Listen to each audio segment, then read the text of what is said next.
Ano ba ang 4 characteristics for a coin to become a multi-bagger 10x, 100x? Alamin natin, this is Coach Miranda Minor.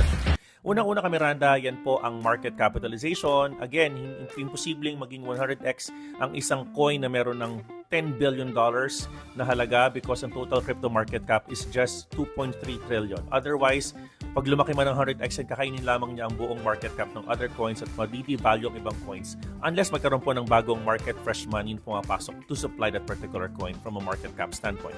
Number 2, you need to know ang ating tinatawag na red ocean, blue ocean. Kailangan po nating malaman, for example, you introduce a new product in the market in the soft drinks world. Siyempre, kailangan mo dyan ang Coca-Cola, ang Pepsi, mahirapan ka dyan ka Miranda. But if you entered, for example, 2003, Universal Robina entered C2 Plus, ang ating pong Nestea na nasa bote, yan po ay bago. Therefore, kinakilig po yan. So you need to know kung if you're gonna be entering a project na bago pa lamang ang inyong project po sa cryptocurrency,